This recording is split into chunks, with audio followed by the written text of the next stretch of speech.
Okay, so the next topic that we are starting in our NEET chemistry series is from Unit 5, Class 11 का आपका topic है. Important topic with respect to understanding the fundamentals and the basics of chemistry, obviously. This is part of your Class 11 syllabus, as I mentioned. Not does not carry a lot of weightage in your NEET exam. You can expect at least a couple of questions from here, definitely. But that being said, this chapter does perform a very important role for you to understand the basics of kinetic theory of gases. इस chapter में ज़्यादातर बच्चों को जो starting का part है वो बहुत आसान लगता है. Charles law, Boyle's law, Gay Lussac's law जो आप पढ़ते हो, आइडियल गैस इक्वेशन, वो सब आसान है, सबको मालूम है. वो हम सारा डिटेल में डिस्कस करेंगे. The last part of the chapter is something that slightly confuses a lot of students because chemistry में वो इतना इन डेप्थ नहीं दिया हुआ है. They expect you to understand the fundamentals from here and apply those fundamentals in another chapter of physics, which is called KTG, kinetic theory of gases, right? So obviously we will be covering all those fundamentals here, and we'll also be making the base or the funda ready for you to understand kinetic theory of gases. So let's start. Okay, जैसा कि format तो हम लोग normally use करते हैं, NCERT के text book आपके सामने है, यहाँ पर हैंड रिटन नोट्स भी साथ में रहेंगे. And as and when we go along in different parts, we'll be marking the important points that are directly asked from NCERT in your NEET exam. Also, we will be looking at a few questions जो NEET में आए हुए हैं उस particular topic से, तो आपको idea आ जाएगा कि किस टाइप के क्वेश्चंस इसमें से पूछे जाते हैं. चलो, सो हमने देखा इन द प्रीवियस यूनिट्स वगैरह, मतलब कि in periodic table and atomic structure वगैरह, we spoke a lot about molecular size, shape, ionization enthalpy, etc., etc., etc. Right? But when you talk about states of matter, what does this deal with? इसमें हम लोग क्या किस चीज़ से deal कर रहे हैं? तो bulk properties of matter से we are going to deal. ना अभी तक हमने जो बात की थी, हमने एटॉमिक स्ट्रक्चर और पीरियोडिक टेबल जैसा मैंने कहा उसमें बात की, तो हमने एक एटम की ये प्रॉपर्टी है, एक मॉलिक्यूल की ये प्रॉपर्टी, इतनी उसकी एनर्जी, इतना बॉन्ड मेकिंग, बॉन्ड ब्रेकिंग वगैरह वगैरह, उसकी बात की. But today we are going to talk about bulk. एक एग्जाम्पल उन्होंने अच्छा दिया हुआ आपके एनसीईआरटी में. For example, individual molecule of liquid does not boil, the bulk of the liquid boils. आप 1 लीटर पानी रखते हो गैस के ऊपर उसको बॉइल करने के लिए, या मिल्क रखते हो या कोई भी लिक्विड रखते हो, तो इंडिविजुअल मॉलिक्यूल नहीं, the entire thing will start boiling at one go, right? So that when you talk about the state, we are talking about the bulk of the matter, not individual molecules. अब इसमें ना बच्चों के दिमाग में ये सवाल आता है, आपके दिमाग में भी आएगा कि सर आप तो ऐसे बोल रहे हो इंडिविजुअल मॉलिक्यूल पे ये अप्लाइड नहीं है, बट वाटर का तो हम बोलते हैं इंडिविजुअल मॉलिक्यूल भी लिक्विड है. Yes, from the bulk if you remove one molecule and say okay this is liquid, from the bulk you remove one molecule say nitrogen का तो बोलोगे आप गैस है, right? You remove it from the bulk and observe it, not the other way round. ऐसे फंड है. अच्छा, तो यहाँ पर characteristics of the three primary states of matter आपको पता है, जैसे सॉलिड, लिक्विड, गैस है, वैसे वाटर के लिए भी. वाटर के लिए एक इम्पॉर्टेंट पॉइंट यहाँ पर मैं आपको बता दूँ कि वाटर के लिए something called as triple point exists. Triple point क्या है वाटर का? इट्स द टेम्परेचर और the conditions basically at which, हम लोग टेम्परेचर के हिसाब से डिफाइन करते हैं, और conditions eight which water can exist simultaneously in all three states of matter. मतलब वेपर भी होगा, लिक्विड भी होगा, सॉलिड भी होगा. Can exist in all three states together. That's called the at the same time. ठीक है?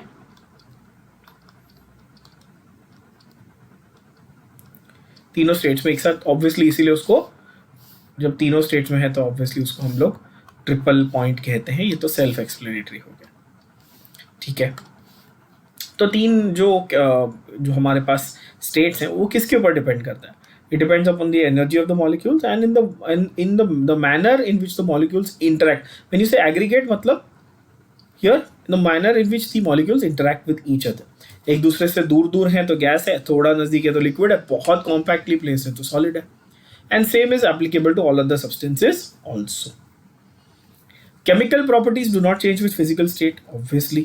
ये this can be asked in one of your MCQs as that stupid select the correct and incorrect statement. बहुत ही simple चीज़ है, ये तो obvious है, किसी गधे को भी समझ में आएगी, बट जरूर है, मार्क करके रख लो। एनसीईआरटी में से लाइन बाय लाइन क्वेश्चन बनते हैं, ठीक है। तो chemical properties do not change with physical state, but the rate of chemical reactions do depend on the physical state. As I mentioned, ये कई बार आपको उसमें find the correct statement, find the incorrect statement, है ना, उसमें ये statement आपको कई बार देखने मिलेगी। ओके, तो हम लोग यहाँ पर इसीलिए फिजिकल स्टेट की बात करें, बिकॉज फिजिकल स्टेट कहीं ना कहीं आगे जाकर हमें ये समझने में हेल्प करेगा कि केमिकल रिएक्शंस, उनके कोलिशंस, उनके इंटरेक्शंस किस तरह से होने वाले हैं। ओके, सो टू अंडरस्टैंड उनके interactions, to understand their aggregates, to understand how they interact with each other, what we need to know is what are the types of interactions that are possible between various molecules. Now आप ये चीज़ notice कर लेना, और एक बहुत ही important बात कि ये भले ही इस चैप्टर का नाम स्टेट्स ऑफ मैटर है, तो हम इसमें सॉलिड, लिक्विड, गैस तीनों नहीं डिस्कस करें, हमारा पूरा का पूरा फोकस इसमें गैसेस के ऊपर ही होगा। लिक्विड्स के बारे में हम सरफेस केमिस्ट्री में ज़्यादा पढ़ेंगे, और सॉलिड के बारे में तो ऑब्वियसली सॉलिड स्टेट एक कम्प्लीटली सेपरेट डेडिकेटेड चैप्टर है। तो even though the name is states, we are actually talking about gaseous state only, ठीक है। तो इंटरमॉलिक्यूलर फोर्सेस हमारे पास अगर होते हैं मैटर में, जैसा मैंने कहा खास करके गैसेस की अगर हम बात करें, ठीक है, but this is applicable to all, तो वो कौन से टाइप के फोर्सेस पॉसिबल हैं, क्या क्या फोर्सेस पॉसिबल हैं between two molecules of matter. तो या तो अट्रैक्शन हो सकता है, या तो रिपल्शन हो सकता है, ऑब्वियसली एटम्स और मॉलिक्यूल्स के बीच में, ठीक है, या फिर उनके बीच में बॉन्ड्स हो सकते हैं। अगर अट्रैक्शन की बात करें तो अट्रैक्शन कैसा है, इलेक्ट्रोस्टैटिक अट्रैक्शन होगा आयोनिक बॉन्ड में, या शेयरिंग ऑफ इलेक्ट्रॉन्स होगा कोवैलेंट बॉन्ड में। एक ये बहुत ही इंपॉर्टेंट स्टेटमेंट है यहाँ पर, attractive intermolecular forces known as van der Waals forces in honour of the scientist Johann van der Waal. Some people pronounce his name as Johannes, which is technically incorrect, but ठीक है। Johann van der Waal, he was the one who explained. Now, why is he honored? Why was he given so much importance? Because he was the one who explained to us the deviation of real gases from the ideal behavior through these forces. तो इसके बारे में इस chapter के and में हम लोग काफ़ी इन डेप्थ पढ़ने वाले हैं। Van der Waals equation of real gases के थ्रू हम लोग इसको पढ़ने वाले हैं, ठीक है। अच्छा, और दूसरा एक और टाइप होता है हाइड्रोजन बॉन्डिंग। एक और, जैसे कि हमने देखा अभी कि वैन डर वाल फोर्सेस हैं, अट्रैक्टिव रिपल्सिव फोर्सेस हो सकते हैं। अट्रैक्टिव वाले को वैन डर वाल्स बोलते हैं, रिपल्सन फोर्सेस भी हो सकते हैं दो मॉलिक्यूल्स के बीच में।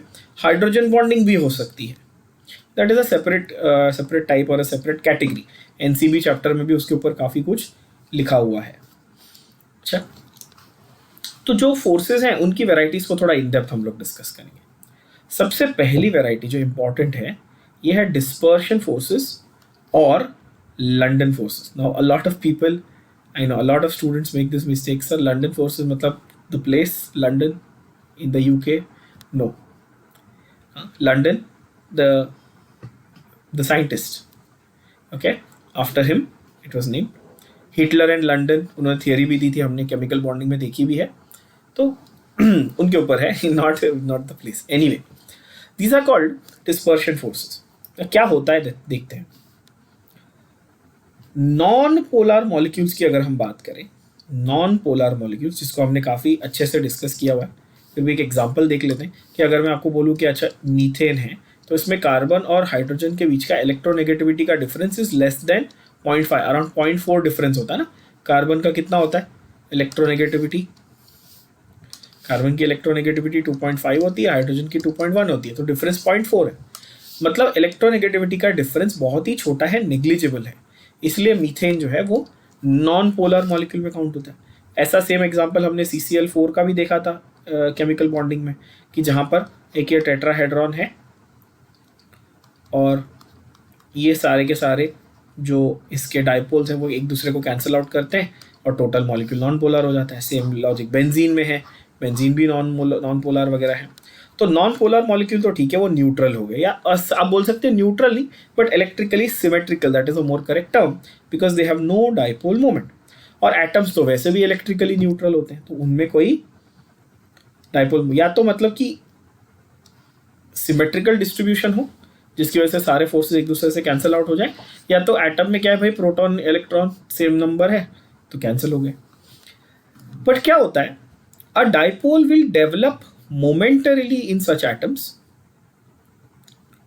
a dipole will develop momentarily even in such atoms and molecules. How that develops, this is the part that confuses a lot of students. Let's try and understand this. Suppose I say this is the nucleus, which obviously carries a positive charge. Overall nucleus का charge positive होता है क्योंकि उसके अंदर proton और neutron है, सबको मालूम है। और ये इलेक्ट्रॉन यहाँ पर है, ठीक है, शेल है, शेल के अंदर यहाँ पर इलेक्ट्रॉन, छोटू सा इलेक्ट्रॉन, ठीक है, चलो मान लिया। थोड़ा न्यूक्लियस और बड़ा बना देते हैं। अब ये जो न्यूक्लियस है ये इलेक्ट्रॉन को अट्रैक्ट करने की कोशिश कर रहा है, क्योंकि न्यूक्लियस पॉजिटिव है, इलेक्ट्रॉन नेगेटिव है, तो ऑब्वियस है। पर क्या इस इलेक्ट्रॉन की पोजीशन कांस्टेंट है?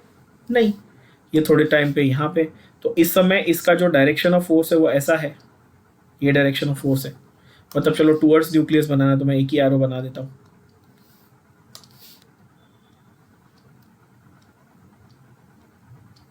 इस तरह से। अब यही इलेक्ट्रॉन मूव होकर यहां आ गया,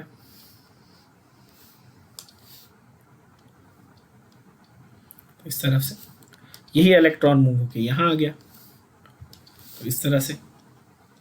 ना ओवरऑल अगर मैं सारे डायग्राम्स बनाऊंगा एट एवरी पोजीशन, तो आपको ये तो समझ में आ जाएगा और रियलाइज होगा डेफिनेटली कि सारा का सारा सम टोटल तो जीरो होने वाला है, इसलिए हम लोग इसको इलेक्ट्रिकली न्यूट्रल कंसिडर करते हैं। But what happens when you talk about instantaneous at a given point? अगर at a given point में चेक करूँ तो सपोज बाकी सारे नहीं है कि एक ही पोजीशन दिया हुआ है, इलेक्ट्रॉन का सिर्फ एक पोजीशन दिया हुआ, चलो ये वाला एक ही, तो इस पे कोई ना कोई डाइपोल मोमेंट है, बिकॉज ये अकेला है, ये अकेला ऑपरेट कर रहा है एट दिस पोजीशन। वैसे दूसरे पोजीशन पे कुछ एक eight that given instant of time कुछ और होगा, है ना। तो मतलब कि भले ही हम कहेंगे कि ओवरऑल इफेक्ट न्यूट्रल है, but at that given point of time, at that given position, कुछ ना कुछ डाइपोल मोमेंट एग्जिस्ट करेगा, and that is what we call as the instantaneous dipole. तो डाइपोल में डेवलप मोमेंटरीली मतलब for a given split second, for a moment, है ना, वो डेवलप होगा, बिकॉज पोजीशन हमेशा कांस्टेंट नहीं है। एटम की जो इलेक्ट्रॉन है वो उसकी पोजीशन चेंज होती रहेगी, तो डाइपोल का जो डायरेक्शन है वो चेंज होगा, और वेक्टर क्वांटिटी है भाई ऑब्वियसली, तो डायरेक्शन चेंज होगा, तो उसकी हम लोगों को कंसिडरेशन करनी पड़ेगी। तो अनसिमेट्रिकल जब मॉलिक्यूल हो जाएगा, that is the charge cloud एक साइड पे ज़्यादा एक साइड पे कम होगा। ऑब्वियसली जैसा मैंने कहा कि मोशन ऑफ इलेक्ट्रॉन की वजह से चार्ज क्लाउड जो है वो एक साइड पे कम एक साइड पे ज़्यादा होगा। This will be called as instantaneous और ट्रांजिएंट डाइपोल। ट्रांजिएंट मतलब टेम्परेरी, थोड़ी देर के लिए, फिर वो नई पोजीशन पे आया, फिर वो नई पोजीशन पे आया, फिर वो नई पोजीशन पे आया। तो फिर से एक बार देखें अगर कि भाई अगर ये एटम है और ये इलेक्ट्रॉन है और ये इलेक्ट्रॉन यहाँ पर भी है, तो ये दोनों आपस में एक दूसरे को कैंसिल आउट करेंगे। बट मैं आपको बोलूँ कि अच्छा ये वाले को कंसिडर ही नहीं करो, तो अकेला ये क्या जनरेट करा, चलो बताओ, right. So that is the idea ना। तो इंस्टेंटेनियस या ट्रांजिएंट वगैरह हम लोग वर्ड यूज कर सकते हैं, which is a temporary, again which is a temporary dipole. Again आप देखोगे तो टेम्परेरी डाइपोल भी यहाँ पर कहा हुआ। It was given by, as I mentioned already, the German scientist Fritz London, जिनके ऊपर ये नाम दिया गया है। And that is why this is known as the instantaneous dipole moment, और the force that exist between two molecules because of this instantaneous dipole. तो एक मॉलिक्यूल ऐसा था इसमें ये न्यूक्लियस है, ये न्यूक्लियस है, यहाँ इलेक्ट्रॉन है, इसका यहाँ इलेक्ट्रॉन, दोनों की पोजीशन अलग अलग है, तो इसका कुछ डाइपोल मोमेंट, इसका कुछ डाइपोल मोमेंट, है ना, इसकी कुछ वैल्यू होगी, इसकी कुछ वैल्यू होगी, तो इस पूरे मॉलिक्यूल की कुछ सर्टन वैल्यू आपको दिखेगी। अरे भाई तो कार्टून बन गया। इस यहाँ पे मस्त ईटी का डायग्राम बना सकते हो।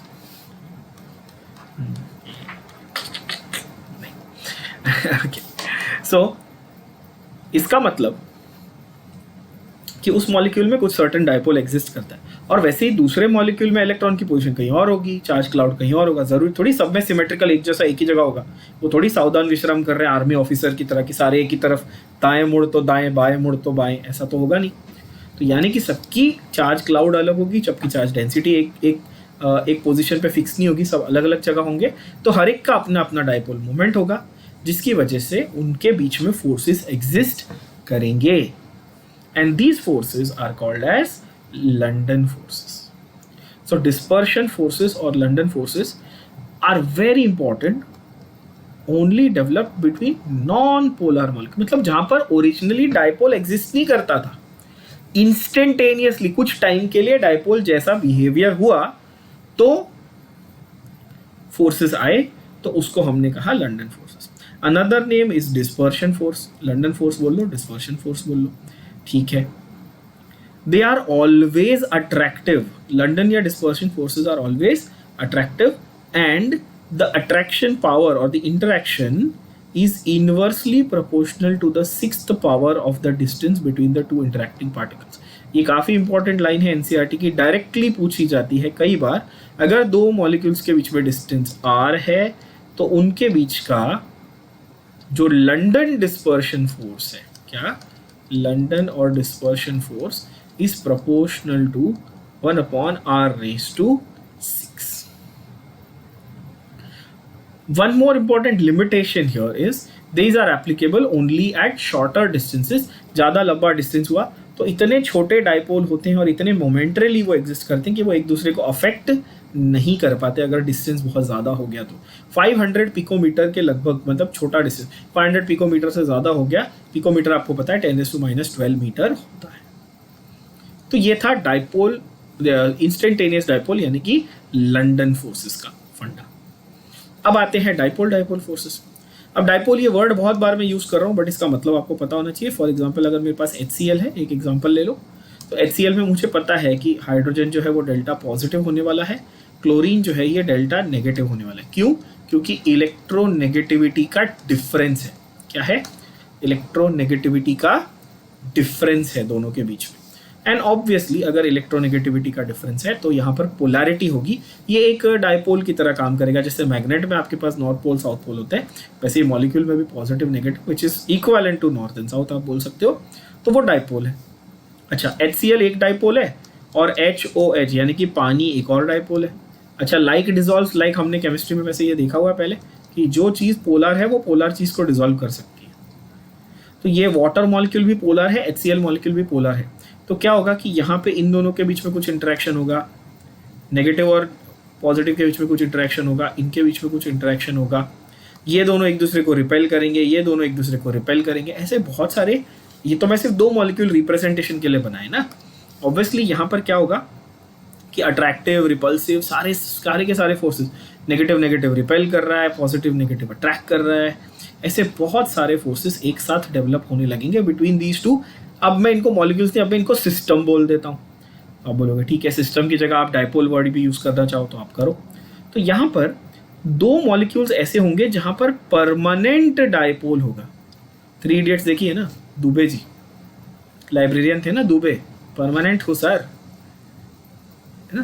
तो वैसे ही यहाँ पे ये जो डायपोल्स हैं, कुछ डायपोल ऐसे होते हैं जहाँ पर परमानेंट डायपोल्स हैं, जैसे हाइड्रोजन क्लोराइड HCl जो मैंने एग्जाम्पल दिया, HCF एग्जाम्पल है, HBr एग्जाम्पल है, वाटर एग्जाम्पल, ये परमानेंट डायपोल्स है।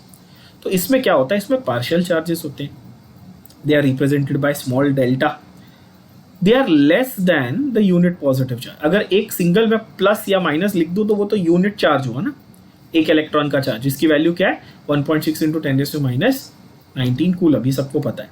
तो ये डेल्टा मतलब उससे बहुत ही छोटा, और बिकॉज वो दो डायपोल के बीच में है इसलिए उसको डायपोल इंटरेक्शन या डायपोल फोर्स कहते हैं। बहुत अच्छी बात। अभी मैंने HCl का एग्जांपल दिया, टेक्स्ट बुक में भी HCl का ही एग्जांपल दिया हुआ है। देखो यहाँ पर आपको डायग्रामेटिकली भी समझाया गया सेम चीज। Attractive force increases with less distance and decreases with more distance. जितना डिस्टेंस बढ़ेगा उतना एक दूसरे से इंटरेक्शन कम होगा। कॉमन सेंस है ना, मैं आग के नज़दीक खड़ा रहूँगा तो मुझे गर्मी ज़्यादा लगेगी, मैं जितना उससे दूर जाऊँगा तो मुझे गर्मी कम लगेगी, उसकी हीट ज़्यादा कम लगेगी। तो ये तो कॉमन सेंस है, इसमें कुछ रॉकेट साइंस तो है नहीं. The forces decrease with increase of distance. ठीक है. और एक और इंपॉर्टेंट यहाँ पर चीज देख लेना कि इंटरैक्शन एनर्जी की अगर हम बात करें तो वो प्रोपोर्शनल टू 1/r³ है. इसके पहले वाले में लंडन डिस्पर्शन में क्या था, 1/r⁶ के साथ वो वेरी कर रहा था, बट यहाँ पर r³ से वेरी कर रहा है, मतलब थर्ड पावर. अच्छा, अगर स्टेशनरी मॉलिक्यूल्स हैं तो ये इंपॉर्टेंट है. अब देखना r⁵ कब यूज करेंगे आप, स्टेशनरी मॉलिक्यूल्स हैं तो. पर यही अगर रोटेटिंग मॉलिक्यूल्स हो गए तो दोबारा r⁶ जैसे लंडन फोर्सेस में था, सेम टू सेम. ठीक है. तो पोलर मॉलिक्यूल में डाइपोल डाइपोल इंटरेक्शन होगा. लंडन फोर्सेस के लिए चार्ज की जरूरत थी क्या, नहीं, वो तो इंस्टेंटेनियस डाइपोल से आ रहा है. तो ये अगेन एक इंपॉर्टेंट सेंटेंस बन जाता है एनसीईआरटी का, जो पूछा जाता है कि बताओ ये राइट या रॉन्ग, करेक्ट इनकरेक्ट में, कि भाई besides the dipole dipole interaction polar molecules can have London forces also. मतलब लंडन फोर्सेस तो पोलर में नॉन पोलर में दोनों में रहेगी, पर डाइपोल डाइपोल सिर्फ पोलर में रहेगी. समझ में आ रही बात? which means in short the total forces in polar molecules is more. Common sense ना. पोलर मॉलिक्यूल में लंडन भी चल रहा है और डाइपोल डाइपोल भी चल रहा है, जबकि नॉन पोलर में सिर्फ लंडन फोर्स, डिस्पर्शन फोर्स चल रहा है. तो एक में 2, एक में 1 है, किसमें ज़्यादा है, पोलर मॉलिक्यूल में. छोटी छोटी चीज़ें डायरेक्ट एनसीईआरटी से पूछी जाती हैं. इसको वो कॉन्सेप्ट बनाकर ट्रू करेक्ट इनकरेक्ट स्टेटमेंट बना के, which of the following is not true, वैसे वाला बना के क्वेश्चन आपको पूछ लेता है. तो लॉजिक समझ लो, बहुत आसान है. तीसरा कैटेगरी है डाइपोल इंड्यूस्ड डाइपोल, है ना. जैसे आपके मम्मी डैडी आपको हमेशा हर बच्चे को बोलते हैं क्या, उसके साथ मत बैठ, वो गंदा स्टूडेंट है, वो पढ़ता नहीं है, तू भी खराब हो जाएगा. एक गंदी मछली पूरे तालाब को गंदा करती है. वैसे यहाँ पे कि अगर एक नॉन पोलर मॉलिक्यूल है और मैं पोलर मॉलिक्यूल को उसके पास लेके आता हूँ, ये नॉन पोलर मॉलिक्यूल है, मैं पोलर मॉलिक्यूल को इसके पास लेके आता हूँ, तो ये पोलर मॉलिक्यूल अपनी इफेक्ट की वजह से थोड़ी देर के लिए इसको भी पोलर बना देगा. बचपन में तो सबने किया है, मैग्नेट लिया, मेटल के एक स्क्रू को लगाया और फिर वो स्क्रू भी मैग्नेटिक हो गया, फिर वो दूसरी चीज़ों को अट्रैक्ट कर रहा है. तो ऐसा लगता है कि अच्छा, जब तक ये मैग्नेट से टच में है तब तक ये मैग्नेटिक है, अलग कर दिया तो ये मैग्नेटिक नहीं है. Same logic. तो यहाँ पर नॉन पोलर एक मॉलिक्यूल है, एक पोलर मॉलिक्यूल है, दोनों को नज़दीक लाए तो नॉन पोलर वाला भी अब डाइपोल की तरह बिहेव करने लगा. तो एक तो डाइपोल था ही, दूसरा वाला था नहीं, बट जब दोनों को नज़दीक लाए तो ये वाला भी डाइपोल बन गया. पर ये ओरिजिनली डाइपोल था नहीं, ये इंड्यूस हुआ, मतलब इसमें ये चेंज, इसमें ये बदलाव लाया गया. कैसे लाया गया, डाइपोल की वजह से लाया गया. So between polar and non polar, अगर तो सिंप्लीफाइड वर्जन, दो नॉन पोलर के बीच में क्या होगा, सिर्फ लंडन फोर्सेस. दो पोलर के बीच में क्या होगा, डाइपोल डाइपोल. और एक पोलर एक नॉन पोलर के बीच में होगा डाइपोल इंड्यूस्ड डाइपोल. क्लैरिटी आ गई? ठीक है. So dipole of polar molecule induces dipole on neutral molecule by changing its electron cloud. वो थोड़ा खींचता है ना उसके इलेक्ट्रॉन को, कि ये पोलर है, तो ये डिस्टॉर्ट करता है उसके आजू बाजू के इलेक्ट्रॉन क्लाउड को, जिसकी वजह से ये हो जाता है. यहाँ पर भी एनर्जी जो है it is proportional to r⁵ और रादर 1/r⁶. ऑलवेज एनर्जी ज़्यादा होगी जब डिस्टेंस कम होगा, तो इन्वर्सली प्रोपोर्शनल है. ये तो लॉजिकल बात है. अच्छा, तो यहाँ पर आपने देखा कि सिर्फ स्टेशनरी पोलर के लिए 1/r³, बाकी सब जगह 1/r⁶ है अभी तक. ठीक है. जितना बड़ा मॉलिक्यूल, जितना लार्ज मॉलिक्यूल, उतना जल्दी वो पोलराइज हो जाता है. ये statement, molecules of larger size can be polarised easily. और अगर पोलराइज होता है तो अट्रैक्टिव इंटरेक्शंस भी बढ़ते. लॉजिकल. अभी थोड़ी देर पहले कहा कि भाई पोलर मॉलिक्यूल में इंटरेक्टिव फोर्सेस ज़्यादा है, पोलर मॉलिक्यूल में इंटरेक्टिव फोर्सेस ज़्यादा है.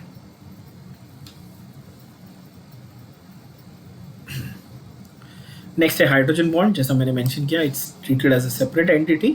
Let's discuss it in brief. hydrogen bonding is a special case. Again, one of the important statements here. It's considered as a special case of dipole-dipole interaction. One of the best examples of hydrogen bonding. ठीक है, example अगर हम one of the best example देखें आपके 11-12 की syllabus की अगर मैं बात करूं तो ये है one of the best example is water molecule and alcohol. ये दो अच्छे अच्छे एग्जाम्पल हैं. मतलब जिसमें HOH बॉन्ड यहाँ पर आपको दिखता है, यानी कि OH बॉन्ड तो है और यहाँ पर भी है O और H का बॉन्ड है ना. जब एक इलेक्ट्रोनेगेटिव और एक इलेक्ट्रो पॉजिटिव एलिमेंट मिलता है ना, और उसमें वो इलेक्ट्रो पॉजिटिव एलिमेंट कौन सा चाहिए, हाइड्रोजन. कैसे पता, नाम ही हाइड्रोजन बॉन्डिंग है ना. सो यहाँ पर ग्रुप 15, 16, 17 का कोई एलिमेंट चाहिए है ना, कि नाइट्रोजन फैमिली, ऑक्सीजन फैमिली या हैलोजन फैमिली का कोई एलिमेंट चाहिए जो नेगेटिव वाला हो, और हाइड्रोजन जो है वो पॉजिटिव वाला रहेगा. तो वहाँ पर ये जो डाइपोल्स बन रहे हैं ना, जो डेल्टा पॉजिटिव डेल्टा नेगेटिव वाले, इनका इंटरेक्शन आपस में होता है, उसको हम कहते हैं हाइड्रोजन बॉन्डिंग. खास करके आप नीट वाले हो तो आपको ये पता होना चाहिए, बायो में डीएनए में भी दो स्ट्रैंड ऑफ डीएनए के बीच में क्या होता है, हाइड्रोजन बॉन्डिंग होता है. तो ये तो केमिस्ट्री का पार्ट नहीं है, बट आपको ये पता होना चाहिए ऑब्वियसली नीट के पॉइंट ऑफ व्यू से. You should know this.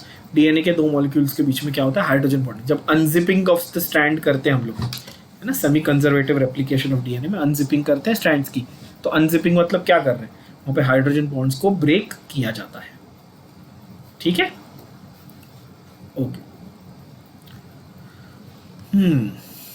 So highly polar molecule जो होते हैं ना, यहाँ पे NH, OH, FH बॉन्ड, मैंने अभी थोड़ी देर पहले कहा, या तो नाइट्रोजन फैमिली, ऑक्सीजन फैमिली या फ्लोरीन यानी हैलोजन फैमिली. आपको दिख रहा है यहाँ पर साफ साफ लिखा हुआ सेम चीज. तो यहाँ पर हाईली पोलर बॉन्ड्स में हाइड्रोजन बॉन्डिंग दिखती है. फायदा क्या, इतना सिग्निफिकेंस क्यों है, क्यों उसको स्पेशल माना गया, हाइड्रोजन बॉन्डिंग से लेना देना क्या है भाई.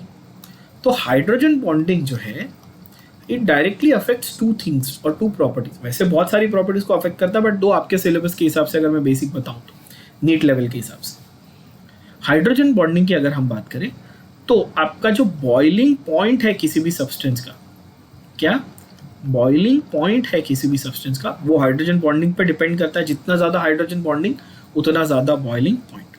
और दूसरा सॉल्युबिलिटी, काफ़ी हद तक कि भाई वो किस चीज़ में डिजॉल्व होगा, पोलर में कि नॉन पोलर में, पहली बात. और कितना अच्छे से, कितना इफेक्टिवली डिजॉल्व होगा, ये भी डेफिनेटली किस पे डिपेंड करता है, ये हाइड्रोजन बॉन्डिंग पे ही डिपेंड करेगा. ठीक है बात. चलो अब देखें, तो hydrogen bonding is limited to nitrogen, oxygen, fluorine, chlorine वगैरह. Energy of a hydrogen bond can be 10 to 100 kilojoule per mole. That is the average range. Can be anywhere between 12, 15, 25, 40. That is fine. जितना ज़्यादा hydrogen bonding उतना ज़्यादा boiling point, उतना ज़्यादा उसका structure जो है वो एक साथ, बिकॉज दो मॉलिक्यूल को हाइड्रोजन बॉन्डिंग पकड़ के रखता है, उसको इंटर मॉलिक्यूलर बोलेंगे. विद इन द मॉलिक्यूल भी होता है कई बार ऐसा, तो उसको इंट्रा मॉलिक्यूलर बोलते हैं. तो हाइड्रोजन बॉन्डिंग के दो टाइप हैं, इंट्रा एंड इंटर. इंट्रा का बहुत अच्छा एग्जांपल है फिनॉल्स चैप्टर में, नाइट्रेशन ऑफ फिनॉल्स में दिया हुआ है NCERT में. उसको भी हम लोग फिनॉल्स चैप्टर में ऑलरेडी वैसे देख चुके हैं, दोबारा डिस्कस करेंगे रिविजन के लिए. तब वहाँ पर एक चीज़ पे ध्यान देना कि वहाँ पर इंट्रा मॉलिक्यूलर जो ऑर्थोनाइट्रोफिनॉल का एक फॉर्म है, वहाँ पे आपको इंट्रा मॉलिक्यूलर देखने मिलता है हाइड्रोजन बॉन्डिंग, जिसकी वजह से उसका जो बॉइलिंग पॉइंट है वो अफेक्ट होता है. एंड देन उसमें और एक चीज़ लिखी हुई है NCERT में कि उसको सेपरेट करने के लिए डिफरेंस ऑफ बॉइलिंग पॉइंट्स, जो आपको ऑर्थो और पैरा डेरिवेटिव्स मिलते हैं ना मिक्सचर, तो उसको सेपरेट करने के लिए आप बॉइलिंग पॉइंट के डिफरेंस को यूज़ कर सकते हो. और किस पे डिपेंड करता है वो बॉइलिंग पॉइंट, हाइड्रोजन बॉन्डिंग पे डिपेंड करता है. ठीक है ना. अच्छा, हाइड्रोजन बॉन्ड, जैसे मैंने कहा बॉइलिंग पॉइंट हाइड्रोजन बॉन्ड पे डिपेंड करता है, पर हाइड्रोजन बॉन्ड किस पे डिपेंड करता है, तो strength of hydrogen bond is determined by the coulombic interaction between the lone pair of electrons on the electronegative atom and the hydrogen atom of the other molecule. थोड़ा bouncer जाता है बच्चों के लिए. कूलोमिक इंटरेक्शन बेसिकली आप बोल सकते हो कि ये जो पार्शियल चार्जेस यानी कि पॉजिटिव नेगेटिव यानी इलेक्ट्रोस्टैटिक अट्रैक्शन इंटरेक्शन जो है उसी को हम लोग ने कोलम्बिक अट्रैक्शन बोला। पॉजिटिव और नेगेटिव के बीच में जो अट्रैक्शन है या इंटरेक्शन है उसकी वजह से हाइड्रोजन बॉन्डिंग डिटरमिन होगी।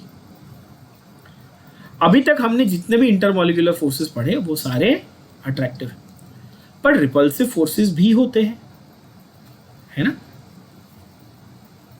ज्यादा नजदीक आने की वजह से, ज्यादा नजदीक अगर दो मॉलिक्यूल्स आ गए तो उनकी इलेक्ट्रॉन क्लाउड एक दूसरे को क्या करेगी। अगर ये एक मॉलिक्यूल है, इसके पास बहुत सारे इलेक्ट्रॉन हैं, दूसरा मॉलिक्यूल है, इसके पास बहुत सारे इलेक्ट्रॉन हैं, अगर ये सर्टेन डिस्टेंस पे रखे तो इनके अट्रैक्टिव फोर्सेस, बट उस डिस्टेंस को आप फर्दर और डिक्रीज करने की कोशिश करो तो क्या होगा, ये एक दूसरे से टकराएंगे, एक दूसरे से रिपेल करेंगे, इंटरफियर करेंगे एक दूसरे से, और ये इलेक्ट्रॉन क्लाउड्स जो हैं वो एक दूसरे में इंटरेक्शन करके रिपल्शन क्रिएट करेंगे, है ना। सो मैग्नीट्यूड ऑफ रिपल्शन कैसे डिसाइड होगा, मैग्नीट्यूड ऑफ रिपल्शन कैसे डिसाइड होगा, लेट्स चेक दैट। जितना कम डिस्टेंस उतना ज़्यादा रिपल्शन की एनर्जी, उतना ज़्यादा मैग्नीट्यूड ऑफ रिपल्शन। अगेन ये तो अभी थोड़ी देर पहले देखा मैंने, एग्जांपल भी दिया कि भाई मैं आग के नज़दीक खड़ा हूँ तो मुझे गर्मी ज़्यादा लगेगी। सेम लॉजिक है कि एनर्जी जो है वो इन्वर्सली प्रोपोर्शनल टू डिस्टेंस होती है ना। So magnitude of repulsion rises rapidly as distance decreases. ठीक, ये मैं यहाँ पे मार्क इसलिए कर रहा हूँ स्टेटमेंट्स को, क्योंकि आप अपनी एनसीईआरटी की बुक लेके बैठो ये लेक्चर देखते हो, वीडियो देखते वक्त, और एक एक लाइन जो मैं यहाँ पे मार्क कर रहा हूँ मार्क करते जाओ। मेजॉरिटी जो आपकी रिवीजन की पार्ट है या जो मार्किंग्स है इंपॉर्टेंट लाइंस की, वो साथ ही साथ हो जाएगी, आपका बहुत सारा टाइम बचेगा, and then you know next time जो बुक खोलनी है तो क्या पढ़ना है, फिर कचरा नहीं पढ़ना है, सिर्फ उतना ही पढ़ना है जो मार्क किया है, हर बार सब कुछ नहीं पढ़ना पड़ेगा। अच्छा, सो बिकॉज हम जब डिस्टेंस को कम करते जाएंगे तो रिपल्शन बढ़ेगा, लॉजिकल बात है। डिस्टेंस एक लिमिट से कम करेंगे तो रिपल्शन बढ़ेगा। This is the reason that liquids and solids are hard to compress.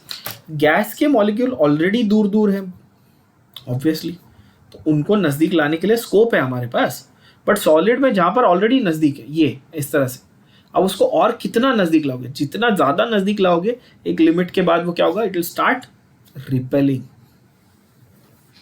And that is why they resist compression. Gases can be compressed, but solids and liquids cannot be easily compressed. Thermal energy. Thermodynamics में आपने concepts तो वैसे देखे हुए हमने, but देख लेते हैं थर्मल एनर्जी क्या है। पहले डिफाइन कर देंगे उसको, तो ये डेफिनेशन है।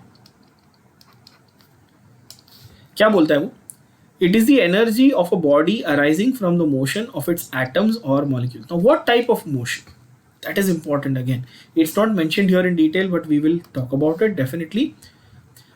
atoms या molecules के बीच में कौन से मोशन होते हैं, mind you I am not talking about interaction की बात मैंने ऑलरेडी कर ली, इलेक्ट्रोस्टैटिक अट्रैक्शन है, वैन डर वाल्स फोर्सेस है, लंडन फोर्सेस है वगैरह, उसकी तो बात कर ली। यहाँ पर मैं बोल रहा हूँ मोशन, किस तरह से वो मूव हो सकता है।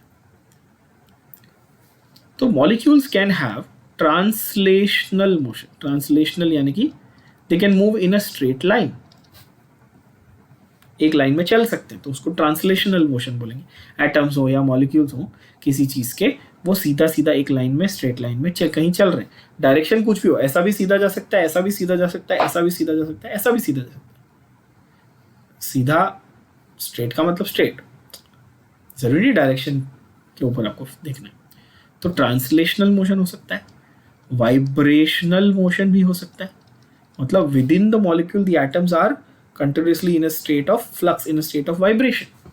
तो ऐसे जस्ट गिविंग यू एग्जांपल्स कि ट्रांसलेशनल मोशन हो या वाइब्रेशनल मोशन हो, इनकी वजह से जो एनर्जी जनरेट होती है उसको हम क्या कहते हैं, थर्मल एनर्जी कहते हैं। एंड कॉमन सेंस की बात अगेन मैं आपको कहूँ कि यार ये जो वाइब्रेशन, आप खुद सोचो, ये जो वाइब्रेशन है, समझो ये मेटल का एक रॉड है, ठीक है। अगेन ये फिजिक्स में आपने ऑलरेडी पढ़ा हुआ है, वैसे तो मैं आपको फिर से बता दूं, फिजिक्स में आप रेजिस्टेंस पढ़ते हो, कॉन्सेप्ट एक करंट इलेक्ट्रिसिटी में, और बोलते हो कि अच्छा ये एक रॉड है, यहाँ पर मेटल के पार्टिकल्स हैं और ये पार्टिकल्स जो है ना ये यहाँ से टॉप टू बॉटम वाइब्रेट कर रहे हैं। समझो एटम्स जो है वो within the given space that they have they are vibrating. अच्छा, initially they are vibrating to a very small amount, उनका मैग्नीट्यूड कम है, बट जैसे जैसे टेम्परेचर बढ़ेगा तो अंदर के एटम्स की एनर्जी बढ़ेगी तो अब वो ज़्यादा वाइब्रेट करे। पहले थोड़ा थोड़ा वाइब्रेट करे थे, अब वो ज़्यादा वाइब्रेट करेंगे। मतलब उनका जो एम्पलीट्यूड है, पहले वो हल्का वाइब्रेट करे थे, अब वो एम्पलीट्यूड जो है वो बढ़ जाएगा। जिसको आप रेजिस्टेंस में ऐसे पढ़ते हो ना कि करंट को जाना है तो ये ऐसे जा रहा है तो करंट नहीं जा पाता, यही रेजिस्टेंस है। फिजिक्स में आपको ऐसा पढ़ाया गया। तो वही फंडा है कि थर्मल एनर्जी जो है वो टेम्परेचर पे डिपेंड करती है, क्योंकि जब टेम्परेचर बढ़ेगा तो काइनेटिक एनर्जी बढ़ेगी, और काइनेटिक एनर्जी बढ़ेगी तो मूवमेंट बढ़ेगा ऑब्वियसली, और मूवमेंट बढ़ेगा तो थर्मल एनर्जी बढ़ेगी। इसीलिए जब हम लोग इलेक्ट्रिसिटी पास करते हैं और टेम्परेचर बढ़ जाता है तो रेजिस्टेंस भी बढ़ जाता है। तो गर्म वायर में से जल्दी इलेक्ट्रिसिटी पास नहीं होती, ठंडे वायर में से हो सकती है। ये तो आपने फिजिक्स में पढ़ा है। और ऑब्वियसली इस मोशन को, अगर ये इसकी वजह से थर्मल एनर्जी आ रही है तो इस मोशन को हम लोग क्या कहते हैं? थर्मल मोशन कहते हैं। The motion that is responsible for producing the thermal energy is called the thermal motion. Again common sense, simple thing. अच्छा, इंटरमॉलिक्यूलर फोर्सेस और थर्मल फोर्सेस या थर्मल इंटरेक्शंस में फर्क क्या है देखते हैं। Intermolecular forces are mostly attractive. अभी मैंने थोड़ी देर पहले मार्क किया था ये line. Intermolecular forces keep the molecules together and the thermal forces try to pull them apart. वो उसको दूर लेके जाने की कोशिश करते हैं। सो in short, now we reach a very important statement as conclusion. The states of matter that exist, they exist because there is, or there ought to be, or there has to be a balance between intermolecular forces and thermal forces. Intermolecular attractive, thermal repulsive, यानी कि दूर रखने के लिए, apart रखने के लिए, और दोनों के बीच का जो बैलेंस है वो डिसाइड करेगा। अगर थर्मल फोर्सेस ज़्यादा हो गए तो दूर दूर चले गए तो गैस, लिक्विड या गैस बन गए, और इंटरमॉलिक्यूलर फोर्सेस ज़्यादा हो गए तो सॉलिड बन गए। समझ में आए? तो यहाँ पे एनसीईआरटी में डायरेक्ट लाइन दी हुई है, बहुत प्यारी तरीके से समझाया हुआ है। मैं आपको उसको सिर्फ सिंप्लीफाई करके बोल रहा हूँ। उन चीज़ों को मार्क करो और एज इट इज़ उस लाइन को आप रीड करोगे, now you can understand and apply that same logic to your MCQ questions. अच्छा, so molecular interactions are weak, तब गैसेस होंगे, और अगर थोड़े स्ट्रॉन्ग होंगे तो लिक्विड, और ज़्यादा स्ट्रॉन्ग होंगे तो सॉलिड। तो यहाँ पर यही दिखा है इस फालतू से एरो में। तो बचपन से आप पढ़ते आ रहे हो कि molecular interaction, attractive forces solid में ज़्यादा होते हैं, गैसेस में लीस्ट होते हैं। थर्मल एनर्जी, और अगर आप देखो तो इसका ये उल्टा है ना दोनों, ऑब्वियसली जैसा मैंने ऑलरेडी बता दिया कि इंटरमॉलिक्यूलर इंटरेक्शन और थर्मल एनर्जी जो है वो दोनों एग्जैक्टली एक दूसरे की ऑपोजिट्स हैं।